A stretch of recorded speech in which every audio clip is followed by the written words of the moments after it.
If you've been appointed the personal representative of an estate in Washington, D.C., you've got an important job to do. One of the trickiest parts, paying the estate bills and expenses without making costly mistakes. Today, I'll walk you through the do's and don'ts of handling claims and administrative expenses during the probate process.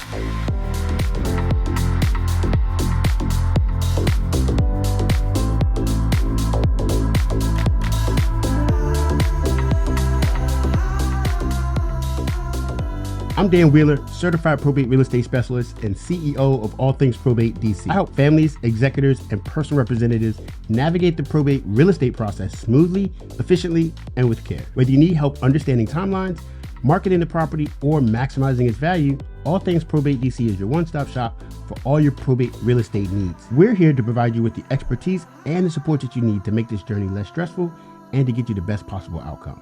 First, let's define what we're talking about. When managing an estate, you'll deal with two main categories of payments. One, claims against the estate, like debts or taxes, and two, administration expenses, which include legal fees, court costs, and other necessary expenses in order to settle the estate. These payments must follow strict rules to ensure the estate is handled fairly and legally. So let's start with the do's. These are steps you must take in order to avoid trouble. First, you do want to prioritize payments by legal order. In DC, debts and claims must be paid in a specific order. For example, funeral and burial expenses come first. Next are administration costs like attorneys and court fees. Then come taxes, secured debts, and other claims. Next, do verify all claims. Make sure all claims are valid before paying. For instance, a creditor must file a claim with the court. If they don't, you may not be obligated to pay. Next, do open up an estate bank account. Always pay bills and expenses from a separate estate account. This keeps finances clean and prevents commingling with your personal funds. Next, do keep records of every payment that you make. Document every dollar spent. This includes receipts, invoices, and copies of checks. The court or the heirs may ask for a detailed accounting. And the last do is always consult a probate attorney if needed. Probate can be complicated. When in doubt, ask a probate attorney to guide you, especially with tricky claims or disputes. Now, here are the don'ts.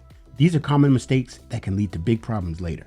Number one, don't pay your claims out of order. Skipping the legal order of payments can result in personal liability if the estate runs out of money. Two, don't pay any unverified debts. Don't assume every claim is valid. Some creditors might try to take advantage of your particular situation. Three, don't use personal funds. Even if you're trying to be helpful, you may want to consider not paying estate expenses out of your own bank account. You run the risk of not getting reimbursed without proper documentation or court approval. Number four, don't avoid your deadlines. This is one of the bigger mistakes that I see. Creditors have a limited time to file claims, and you have deadlines to pay them. Missing these deadlines can lead to costly penalties later. Number five, don't forget about taxes. You'll want to contact a certified accountant or CPA that can advise you on these matters. Being a personal representative can be overwhelming, but with the right approach, you'll get through it. Focus on staying organized, following the legal guidelines, and don't be afraid to ask for help if you need it. Whatever route you choose, All Things Probate DC is here to help. For more information, make sure to visit www.allthingsprobatedc.com/contact us, and let's get in touch. I'm Dan Wheeler, certified probate real estate specialist. I'll see you next time.